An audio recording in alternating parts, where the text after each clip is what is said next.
Hey guys. Aku Damelia dan aku akan membuat belajar kamu jadi lebih mudah dan happy. Ayo subscribe. Oke. Terima kasih. Enjoy videonya. Halo guys, kembali lagi bersama aku Damelia. Masih semangat ya belajarnya? Nah, di sini kita akan membahas mengenai jaringan 4G lagi.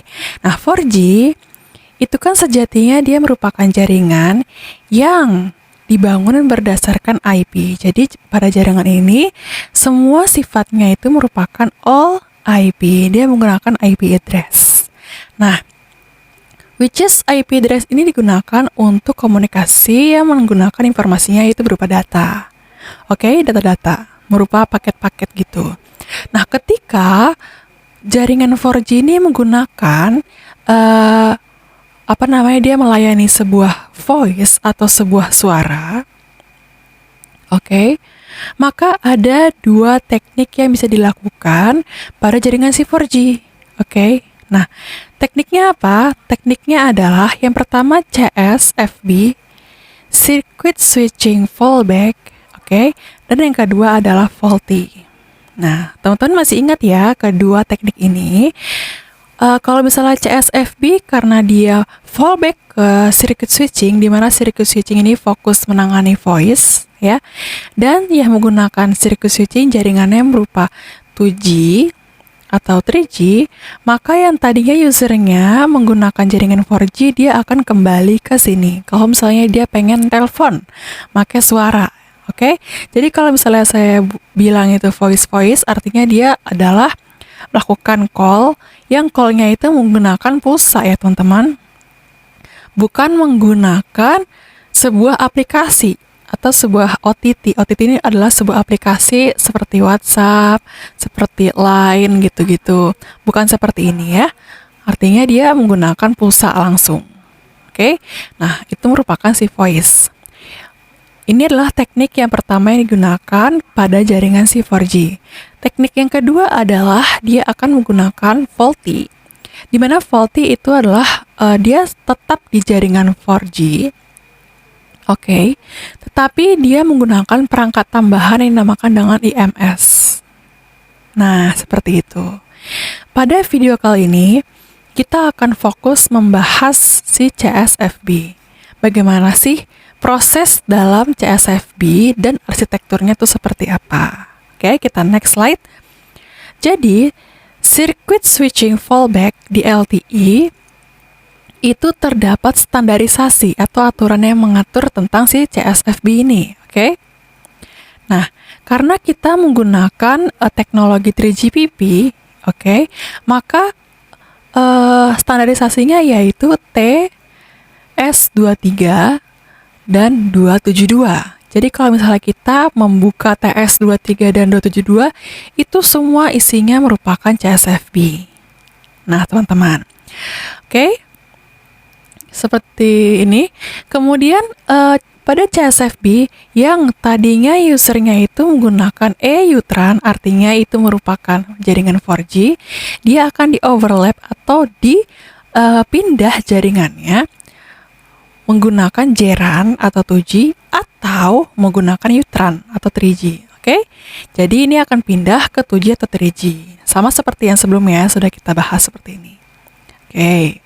Lanjut. Nah, ini merupakan arsitektur pada jaringan CSFB. Oke? Pada jaringan ini kita contohnya adalah jaringan kita yaitu si 4G itu berubah ke jaringan 3G. Dia kan bisa CSFB kan bisa ke dua jaringan ya, bisa 2G ataupun bisa ke 3G. Baik itu 2G-nya 2.5 atau 2.75, terus 3G-nya itu baik 3.5. Pokoknya yang penting jaringannya itu merupakan jaringan si 2G 3G dan pengembangannya. Nah, kalau di sini contohnya dia akan berubah ke jaringan 3G. Nah, cara berubahnya seperti apa, proses berubahnya seperti apa? Oke, kita akan bahas ya menggunakan warna yang beda supaya mantap. Pertama-tama, user itu berada di jaringan aslinya yaitu si 4G. Oke. Kemudian pada saat dia melakukan call menggunakan voice yang pakai pulsa itu, maka yang terjadi adalah bagian radionya akan di-switch. Oke? Bagian radio akan di-switch atau diubah menggunakan teknologi sebelumnya, yaitu si 3G. Nah, kenapa yang di-switch itu bagian radio saja? Oke, di sini saya akan jelaskan. Pada bagian radio atau radio access network, oke, itu kan bisa berupa BTS kalau di 2G, bisa berupa Not B kalau misalnya dia di 3G, atau bisa berupa Not B kalau misalnya dia di jaringan 4G. Oke, ini adalah sisi-sisi si radio access network. Di mana masing-masing ini kalau misalnya kita jadikan namanya ya, jadi satu namanya, itu merupakan site. Jadi site ini bisa berupa BTS Not B atau Not B. Nah, site itu adalah sebuah tower ya teman-teman. Kalian tahu tower-tower yang sering di jalanan yang kalian lihat tuh, banyak antenanya ya kan. Terus ada kotak-kotak juga di situ, itu merupakan RRU. Nah, jadi dalam site ini dia terbagi menjadi 2 komponen. Ada RRU atau RRH dan ada BBU. Nah, kalau misalnya RRU atau RRH inilah komponen yang terdapat di dalam sini. Jadi kalau RRU itu di bawah, kalau RRH itu di atas. Karena H itu adalah radio. Kalau H itu adalah yang bagian high ya, kalau U itu adalah unit. Nah, di mana RRU atau RRH itu adalah sebuah perangkat yang bentuknya seperti ini, dan di dalamnya itu terdapat banyak laci-laci seperti ini, laci-laci, dan laci-lacinya ini merupakan presentasi dari masing-masing jaringan. Ini bisa berupa jaringan 2G, bisa berupa jaringan 3G, atau bisa berupa jaringan 4G. Oke, jadi jaringan-jaringan ini itu berada di dalam satu site yang sama dan ditempatkan dalam RRU. Jadi kalau misalnya dalam 2G atau 3G itu bukan merupakan sebuah site yang berbeda ya teman-teman.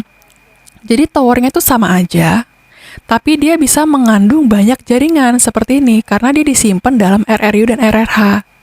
Supaya dia bisa menghemat tempat gitu lah. Bayangin kalau misalnya si towernya itu tuh banyak banget, tapi dia masing-masing tower tuh masing-masing jaringan itu tidak efektif. Maka dari itu dia bisa berubah menjadi 2G, 3G atau 4G di bagian sini. Jadi rubah-rubahnya itu di bagian sini. Oke? Kemudian kalau BBU itu merupakan untuk multiplexing. Nah, jadi yang dimaksud dengan switching radio adalah merubah jaringan 4G ke 3G pada sisi RRU atau sisi RRH di sebelah sini. Jadi yang diaktifkan mana nih? 2G, 3G, atau 4G gitulah. Oke? Nah, kemudian untuk prosesnya sendiri itu seperti ini. Yang pertama, ketika user ingin melakukan sebuah calling, pasti yang pertama adalah proses signaling. Ya kan? Nah, signaling pada jaringan 4G, dia akan menggunakan perangkat yaitu MMI. Nah, ini adalah perangkat untuk signaling. Jadi MMI di sini adalah fungsinya untuk melakukan signaling seperti ini yang putus-putus. Garis putus-putus ini merupakan signaling seperti ini ya.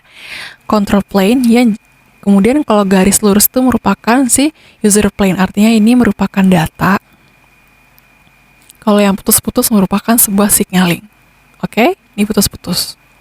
Nah, jadi si MMI itu akan berubah menjadi MSC karena dia sudah dirubah di bagian RRU. Dia akan berubah, terkoneksi, terus namanya jadi MSC.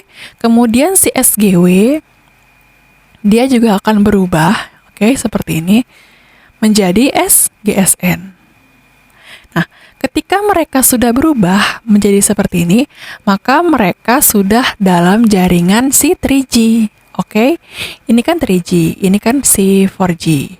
Nah, ketika mereka sudah dalam jaringan 3G, maka dari itu datanya langsung bisa diproses oleh si SGSN. Seret gitu.